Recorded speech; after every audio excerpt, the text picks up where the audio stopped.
السلام علیکم۔ Urdu story corner channel میں خوش آمدید۔ امید ہے آپ سب خیریت سے ہوں گے۔ دوستو، آج کی کہانی ہے ستواسے کی۔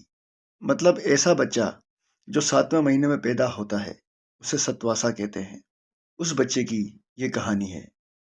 اس سے پہلے اگر آپ چینل پر پہلی بار آئے ہیں تو چینل کو سبسکرائب کریں اور بیل آئیکن نوٹیفیکیشن پر کلک کر دیں تاکہ آنے والی ہر خوفناک کہانی کا نوٹیفیکیشن آپ تک پہنچتا رہے۔ ہوتا کچھ یوں ہے کہ ایک جوڑا ہے شادی شدہ۔ ان کے ہاں شادی کے 6 سال گزرنے کے بعد ان کے ہاں اولاد پیدا ہوتی ہے 7ویں مہینے میں۔ اب جو اولاد پیدا ہوتی ہے وہ 7ویں مہینے میں ہوتی ہے، یعنی ستواسا بچہ۔ تو وہ بچہ جو 7ویں مہینے میں پیدا ہوتا ہے وہ نہایت ہی کمزور ہوتا ہے۔ ہاتھ پاؤں سے کمزور، پتلے پتلے ہاتھ، پتلی پتلی ٹانگیں، بالکل چھوٹا سا وجود۔ بہت ہی کمزور بچے ہوتے ہیں جو 7ویں مہینے میں پیدا ہوتے ہیں۔ ماں تو ماں ہوتی ہے، اس کا کام ہوتا ہے پالنا۔ وہ بچے کی پرورش کر رہی ہے اور مسلسل کر رہی ہے، اور بچے کو اس حد تک لے آتی ہے پرورش کرتے کرتے کہ بچہ چلنے پھرنے لگا ہے اور سمجھدار ہوتا جا رہا ہے، لیکن گروتھ نہیں پکڑ رہا، کمزور ہے۔ وہ سوچتی ہے کچھ ایسا سلسلہ بنے کہ ڈاکٹر سے رجوع کیا جائے۔ وہ اسپیشلسٹ کے پاس گئی اور اس سے جا کے مشورہ کیا کہ اس کی صحت کیسے صحیح ہوگی، یہ جلدی مزید اور کیسے صحت پکڑے گا۔ بڑے بڑے ڈاکٹروں کو دکھایا لیکن کوئی حل نہیں نکلا۔ تو اس نے کیا سوچا کہ کیوں نہ اپنی پڑوسن سے اس کا ذکر کیا جائے۔ پڑوسن سے ذکر کیا کہ میں سوچ رہی ہوں کہ میں اپنے بچے کو ایسی جگہ دکھاؤں جہاں میں اب تک نہیں گئی۔ تم مجھے کوئی ایسی جگہ بتاؤ۔ میں نے تو تمام ڈاکٹروں کو دکھا دیا لیکن کہیں سے بھی کوئی افاقہ نہیں ہوا۔ تو وہ جو پڑوسن تھی خاتون، تو انہوں نے ان کو مشورہ دیا کہ فلانی فلانی جگہ پر ایک صاحب ہیں، میں نے ان کا بڑا نام سنا ہے، مطلب وہ عامل ہوتا ہے۔ تو یہ کہتی ہیں کہ اس عامل کے پاس جا کر کے آپ اپنا مسئلہ بیان کریں تو کیا پتہ تمہارا کوئی حل نکل جائے۔ دوستو، اب جو عاملوں کے چکر میں پڑ جاتے ہیں پھر وہ کہیں کے نہیں رہتے۔ جو 2 نمبر عاملوں کے چکر میں پڑا وہ تو گیا، اور اسی طرح یہ خاتون بھی اس عامل کے پاس گئی۔ اور جب یہ عامل کے پاس گئیں اور جا کر اپنے بیٹے کا مسئلہ بتاتی ہیں اور بیٹے کو بھی ساتھ لے کر گئی ہیں، عامل نے بچوں کو دیکھا اور جانتے ہیں دوستو اس نے خاتون سے کیا کہا کہ اگر تم چاہتی ہو کہ تمہارا بچہ صحت یاب ہو جائے، مزید اور زندگی دیکھ لے، تو تمہیں اس کے لیے اپنے بچے کو خون پلانا ہوگا، وہ بھی انسانی۔ وہ عورت جو ہے تعجب میں اور حیران بیٹھی اسے دیکھ رہی ہے کہ انسانی خون؟ ارے بھائی، میں انسانی خون کہاں سے لاؤں گی، اور انسانی خون پلا کر اپنے بچے کو؟ نہیں۔ تو وہ خاتون اس کو ڈانٹ کر اپنے بچے کو لے کر وہاں سے نکل جاتی ہے، کیونکہ دوستو انسانی خون کوئی عام چیز تو نہیں ہے اور یہ کوئی اچھی بات بھی نہیں ہے۔ اب جو کہ یہ خاتون بہت سمجھدار تھی اس لیے اس عامل کی بات کو ایکسیپٹ نہیں کیا۔ اب جب وہ عامل کو ڈانٹ کر گھر جاتی ہیں، رات کو اپنے بیڈ پر بیٹھی یہ سوچ رہی ہیں کہ اس عامل نے مجھے کون سی تجویز دی کہ میں اپنے بیٹے کو انسانی خون پلاؤں؟ کیا ایسا ہو سکتا ہے؟ اب وہ اپنے آپ سے یہ باتیں کر رہی ہے، لیکن پھر اس نے اپنے آپ کو جھنجھوڑا کہ نہیں، ایسا نہیں ہے، کہ ایسا کام نہیں کرنا جس سے میں بھی ناراض اور میرا اللہ بھی ناراض۔ صبح ہوتی ہے اور اب یہ سوچ رہی ہے کیوں نہ میں اپنے بچے کو شہر سے دور کہیں ایسی جگہ لے جاؤں، نہ کوئی شور شرابہ ہو، آب و ہوا تبدیل ہو۔ اب یہ آب و ہوا تبدیل کرنے کی سوچتے ہوئے اپنے بچے کو دور ایک گاؤں میں جا کر شفٹ ہوتی ہے۔ شہر سے بہت دور ایک ایسی جگہ چلی جاتی ہیں جہاں گھر تو بنے ہوئے ہیں لیکن وہ گھر مٹی کے بنے ہوئے ہیں، مطلب کچے گھر، اور دور دور بنے ہوئے ہیں، فاصلے فاصلے سے کچے گھر بنے ہوئے ہیں۔ اس بستی کے بیچ میں ایک گھر لے کر وہ وہاں رہنے لگی۔ اب جس گھر میں یہ رہنے گئی ہے اس گھر کے بالکل سامنے گھنا جنگل ہے، کچے گھر اور سامنے گھنا جنگل۔ اب رات کا وقت ہے اور یہ اپنے بچے کو سلانے کی کوشش کر رہی ہے، تو یہ کیا سنتی ہے؟ آدھی رات کو 3 بجے گھنٹی بجنے کی آواز آتی ہے۔ اب یہ سوچتی ہے کہ رات کو 3 بجے یہ گلی میں کون ہے جو چیز بیچنے آیا ہے؟ یعنی وہ گھنٹی اس طرح کی تھی جیسے کوئی چیز بیچنے والا آیا ہو۔ یہ اٹھتی ہے اور کھڑکی کی طرف جاتی ہے اور ہلکی سی کھڑکی کھول کر دیکھتی ہے تو یہ کیا دیکھتی ہے؟ ایک قدآور شخص سفید کپڑوں میں ملبوس سامنے سے ٹھیلا چلاتا ہوا آ رہا ہے۔ تو جانتے ہیں دوستو وہ ٹھیلا کیا ہے؟ وہ گولا گنڈا بیچ رہا ہے۔ جی ہاں دوستو، وہ برف کا جو گولا بنا کر اس میں کلر ڈال کر اور ڈنڈی لگا کر وہ گولا گنڈا، وہ رات کو 3 بجے گولا گنڈا بیچ رہا ہے۔ تو وہ یہ سوچتی ہے کہ ایک تو یہاں آبادی ہے نہ ہونے کے برابر، اور اب جو لوگ ہیں کیا وہ رات کو 3 بجے گولا گنڈا کھائیں گے؟ اور وہ شخص آبی جنگل کی طرف سے رہا ہے۔ یہ کھڑکی بند کرتی ہے اور اندر آتی ہے بیٹے کی طرف۔ تو بیٹا اس سے پوچھتا ہے، امی یہ کس کی آواز ہے؟ اس نے کہا، کچھ نہیں بیٹا، تم سو جاؤ، اب بچے تو بچے ہیں۔ وہ پھر پوچھتا ہے کہ نہیں امی مجھے بتائیں یہ کس چیز کی آواز ہے؟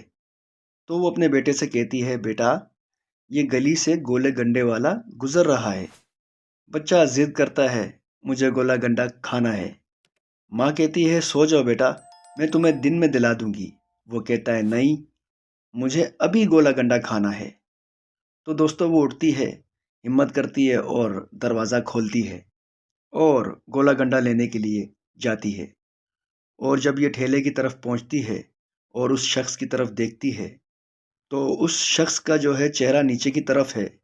یہ اس کو دیکھنے کی کوشش کر رہی ہے، لیکن اس سے پہلے یہ اس شخص سے کچھ پوچھتی وہ گولا گنڈا تیار کر کر اس کے ہاتھ میں پکڑا دیتا ہے اور یہ گولا گنڈا لے کر اپنے گھر میں چلی جاتی ہے۔ گھر میں گولا گنڈا لے کر آئی ہے اور بیٹے کے ہاتھ میں دیا، اور بیٹے نے مزے سے وہ کھایا ہے اور پورا گولا گنڈا کھایا ہے، اور وہ اس طریقے سے کھاتا ہے کہ میں بیان نہیں کر سکتا۔ یعنی اس کو اچھا لگا، وہ بچہ خوش ہو گیا۔ اب بیٹے نے جب گولا گنڈا کھا لیا تو ماں کو اطمینان ہو گیا کہ ہاں اس نے کھا لیا، تو پھر اس کو سلاتی ہے۔ اگلے دن پھر حسب دستور رات کے 3 بجے کا ٹائم، ماں بیٹے کے پاس بیٹھی ہے اور گلی سے وہی گھنٹی کی آواز آتی ہے، وہی گولے گنڈے والا اور وہی بچے کا ضد کرنا اور ماں کا اٹھنا اور جا کر گولے گنڈے والے سے گولا گنڈا لا کر بچے کے ہاتھ میں دینا۔ پہلے دن بھی یہی ہوا، دوسرے دن بھی یہی ہوا، 1 ہفتہ گزر گیا گولا گنڈا کھاتے ہوئے، اور 1 ہفتہ ہوا ان کو یہاں رہتے ہوئے۔ اسی 1 ہفتے کے دوران ماں نے کیا نوٹ کیا کہ اس کے بچے کی صحتیابی ہو رہی ہے، مطلب بچہ صحت پکڑ رہا ہے۔ اب ماں یہ سوچ رہی ہے شاید میرے بچے کو یہاں کی آب و ہوا راز آ گئی ہے۔ اب 1 ہفتے کے بعد جب اس نے دیکھا کہ اس کا بچہ صحتیاب ہو گیا ہے، یہ سوچتی ہے کہ چلو اب میں اپنے پرانے گھر واپس جاتی ہوں اور ان لوگوں کو بتاتی ہوں جو میرے بچے کی وجہ سے پریشان تھے، ان لوگوں کو جا کر بتا سکوں کہ دیکھو اب میرا بیٹا صحتیاب ہے۔ آب و ہوا چینج کرنے کی وجہ سے وہ واپس اپنے پرانے گھر جاتی ہے۔ گھر جانے کے بعد اس کو یہ خیال آتا ہے کہ جس عامل نے اس کو یہ کہا تھا کہ اس کو انسانی خون پلائیں گے تو بچہ صحتیاب ہوگا، یہ سوچ کر وہ اس عامل کے پاس جاتی ہے اور اس سے کہتی ہے کہ دیکھو تم تو مجھ سے کہہ رہے تھے کہ میرے بچے کی صحتیابی کے لیے، اس کو صحتیاب دیکھنے کے لیے مجھے اپنے بیٹے کو انسانی خون پلانا پڑے گا، لیکن میں نے ایسا کچھ نہیں کیا۔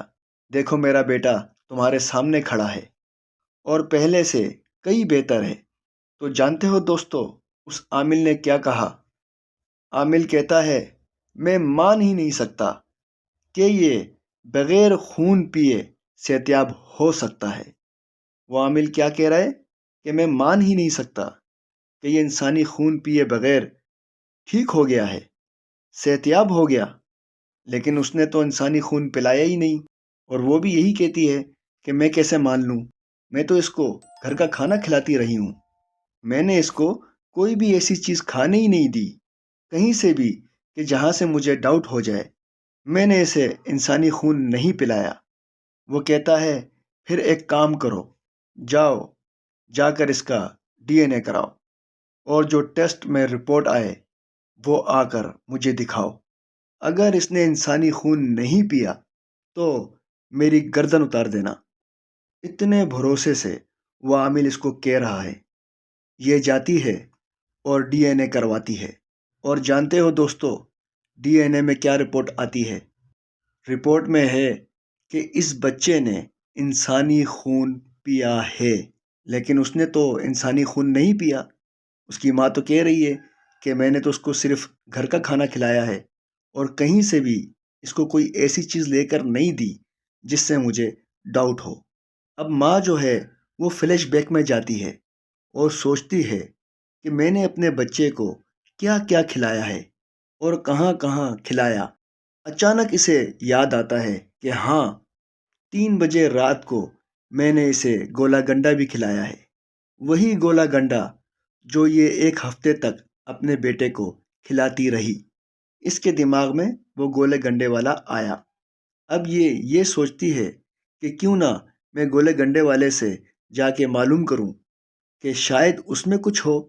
اب یہ سوچ کر یہ دوبارہ گاؤں جاتی ہے، اسی ویرانے میں، اسی سناٹے میں، جنگل والے گھر میں یہ دوبارہ جاتی ہے اور اس گولے گنڈے والے کا انتظار کر رہی ہے۔ 1 دن گزرا، دوسرا دن گزرا، 4 دن گزرے، گولے گنڈے والا نہیں آیا۔ یہ کیا دیکھتی ہے کہ اس کے بیٹے کی طبیعت خراب ہو رہی ہے۔ 5ویں دن حسب دستور گھنٹی کی آواز آتی ہے، گھنٹی بجتی ہے۔ یہ ہڑبڑا کر اٹھتی ہے اور کھڑکی کی طرف جا کر دیکھتی ہے تو کیا دیکھتی ہے؟ ٹھیلا تو کھڑا ہے لیکن گولے گنڈے والا وہاں موجود نہیں ہے۔ اب یہ سوچ رہی ہے کہ گولے گنڈے والا وہاں موجود نہیں ہے تو یہ گولے گنڈے والے سے پوچھے گی کیسے؟ یہی سوچ کر یہ باہر نکلتی ہے اور یہ سوچتی ہے کہ بیٹا رو رہا ہے تو کیوں نہ اپنے ہاتھوں سے گولا گنڈا بنا کر دیتی ہوں، جب تک گولے گنڈے والا بھی آ جائے گا۔ اب گولے گنڈے والے جہاں برف رکھتے ہیں ایک باکس ہوتا ہے، اس باکس کے اندر بوری ہوتی ہے، اس بوری کے اندر برف ہوتی ہے جس میں سے یہ برف کو نکال کر اس کو صاف کر کر اور اس کو پیس کر گولا گنڈا بناتے ہیں۔ یہ یہی سمجھ کر وہ پیٹی کھولتی ہے کہ میں اس میں سے برف نکال لوں۔ یہ پیٹی کھولتی ہے، بوری کو ہٹاتی ہے تو جانتے ہیں دوستو بوری میں کیا ہے؟ بوری میں کٹے ہوئے انسانی سر پڑے ہوئے ہیں، اور وہ جو کلر وہ ڈالتا رہا، ایک ہی کلر گولے گنڈے میں وہ استعمال کرتا رہا، اور وہ ایک ہی کلر میں گولا گنڈا دیتا تھا، لال کلر میں۔ تو بوتل میں وہ کلر نہیں تھا، وہ خون تھا جو اس بچے کی وجود میں جاتا رہا۔ یہ جان کر وہ ہڑبڑاتے ہوئے بھاگتی ہے، بیٹے کو اٹھاتی ہے اور لے کر بھاگتی ہے، بس بھاگ رہی ہے، پوری طرح سے بھاگ رہی ہے، واپس شہر کی طرف بھاگ رہی ہے۔ وہ گولے گنڈے والا ایک عام انسان نہیں تھا، وہ گولے گنڈے والا ایک آدم خور تھا، اور وہ عورت جہاں رہنے گئی تھی وہ بستی آدم خوروں کی بستی تھی۔ وہ عامل بھلے 2 نمبر تھا لیکن بات اس نے 1 نمبر بولی تھی کہ اس بچے نے انسانی خون پیا ہے، اور اگر یہ غلط ثابت ہوا تو میں اپنی گردن کٹوا دوں گا۔ اور وہ گولے گنڈے والا انسان کاٹ کاٹ کر بیچتا تھا، وہ آدم خور کی بستی تھی۔ مطلب یہ کہ یہ آدم خوروں کی بستی میں چلی گئی تھی اور وہ آدم خوروں کے لیے گولا گنڈا بیچتا تھا، اور وہ آدم خور کے ہی بچے لینے کے لیے آتے ہوں گے اور وہ آدم خور ہی گولا گنڈا کھاتے ہوں گے۔ شاید ان کو نظر نہیں آتے ہوں گے، وہ انہی کے لیے وہاں آتا ہوگا، اور یہ جو کہ آدم خوروں کی بستی میں رہنے چلی گئی تھی، اور انہوں نے بھی جا کر خریدا اور اپنے بچے کو کھلا دیا۔ تو آپ کو کیا لگتا ہے دوستو؟ کمنٹس میں ضرور بتائیے گا۔ امید ہے کہانی آپ لوگوں کو پسند آئی ہوگی۔ ایک اور کہانی کے ساتھ پھر ملاقات ہوگی۔ اپنا خیال رکھیے گا۔ اللہ حافظ۔